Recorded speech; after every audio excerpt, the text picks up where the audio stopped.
ഇതിലൊക്കെ ഏറ്റവും രസകരമായിട്ടുള്ളത് ഈ വാർത്തകളൊക്കെ പുറത്തു വരികയും നമ്മുടെ നടിമാർ പരസ്യമായി ഈ ആളുകളുടെ പേരിൽ ആരോപണം ഉന്നയിക്കുകയും ചെയ്യുമ്പോഴാണ് സിനിമയിലെ നയരൂപീകരണ സമിതി ഉണ്ടാക്കുന്നത്.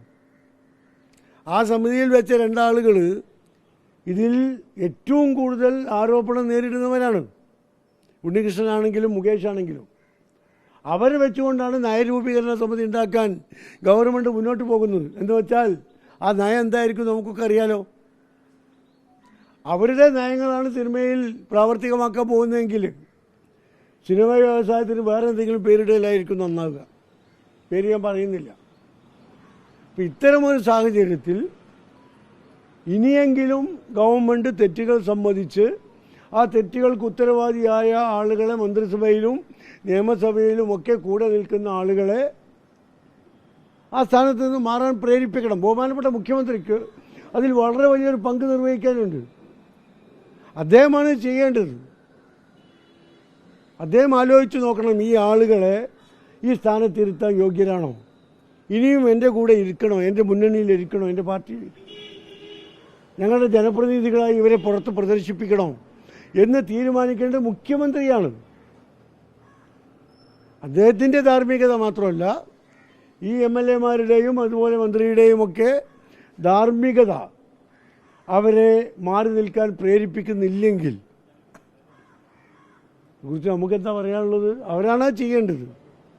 അതിൽ മറ്റാരുടെയെങ്കിലും നിർബന്ധത്തിനോ പ്രക്ഷോഭങ്ങൾക്കോ ശേഷം അതിന് ഭയപ്പെട്ടിട്ടോ വഴങ്ങിയിട്ടോ അല്ല ചെയ്യേണ്ടത്.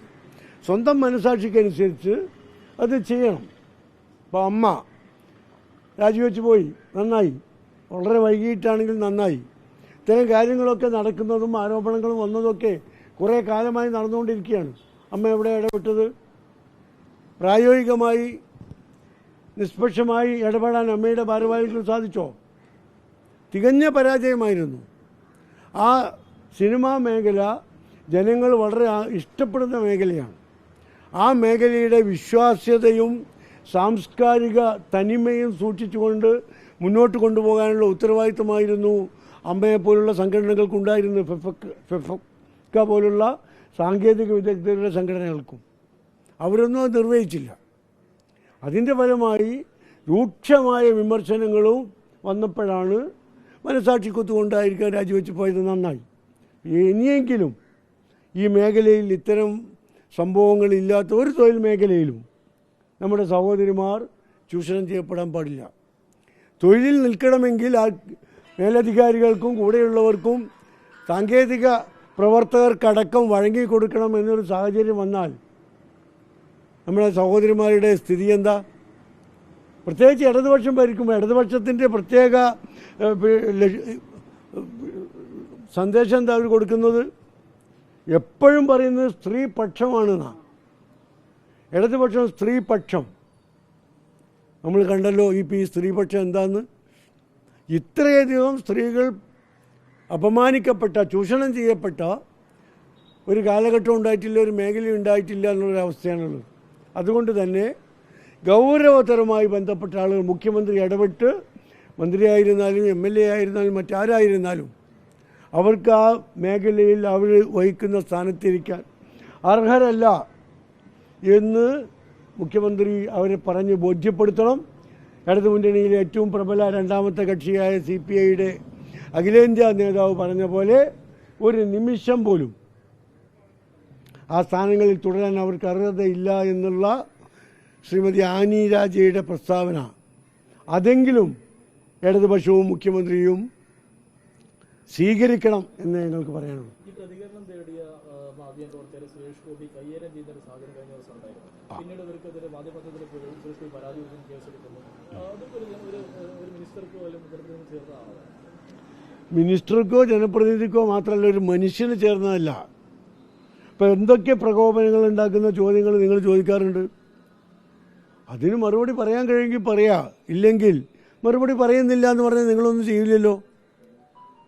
അതിനു പകരം നമുക്ക് നമ്മുടെ ആശയങ്ങൾ ദുർബലമാകുമ്പോഴാണ് നമ്മൾ അക്രമത്തിലേക്ക് പോകുന്നത്, ആയുധങ്ങൾ എടുക്കുന്നത്. ആശയം കൊണ്ട് നേരിടാൻ കഴിയണം. അവിടെയാണ് നമ്മുടെ ആശയത്തിൻ്റെ ശക്തി. അതില്ലാത്തവർക്ക് ആശയപരമായ ചോദ്യങ്ങൾ വരുമ്പോൾ, സംശയങ്ങൾ വരുമ്പോൾ, ആശയപരമായ സമൂഹത്തെ കണ്ടുമുട്ടുമ്പോൾ അക്രമത്തിലേക്ക് കടക്കേണ്ടി വരും. അതാണ് നമ്മൾ കണ്ടത്. ബഹുമാനപ്പെട്ട കേന്ദ്രമന്ത്രിയുടെ ഇത്തരത്തിലുള്ള പ്രവർത്തനം ആദ്യമായിട്ടൊന്നുമല്ലല്ലോ. കേസ് വന്നിട്ടുണ്ട് നേരത്തെ. അദ്ദേഹത്തിൻ്റെ പ്രവർത്തനം, ഈ പൊതുപ്രവർത്തകർ എന്ന് പറയുമ്പോൾ ജനങ്ങളോട് പ്രതിബദ്ധത കാണിക്കേണ്ടവരാണ്.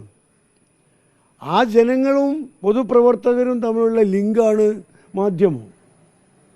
ജനാധിപത്യത്തിൻ്റെ 4ാം തൂട് എന്നൊക്കെ പറഞ്ഞ് നമ്മൾ വിശേഷിപ്പിക്കുന്ന ഈ മേഖല ജനങ്ങളും പൊതുപ്രവർത്തന രംഗത്തുള്ള നേതാക്കളും തമ്മിലുള്ള ലിങ്കാണ് ഏറ്റവും വലിയ ലിങ്ക്. ജനങ്ങളിലേക്ക് കാര്യങ്ങൾ എത്തിക്കുക എന്നതാണ് അവരുടെ ഉത്തരവാദിത്വം. ആ ഉത്തരവാദിത്വ നിർവഹണത്തെ ആരെങ്കിലും ഭയപ്പെടുന്നുണ്ടെങ്കിൽ അവരുടെ ഭാഗം സത്യമല്ല, ശരിയല്ല എന്നതല്ലേ വ്യക്തമാക്കുന്നത്.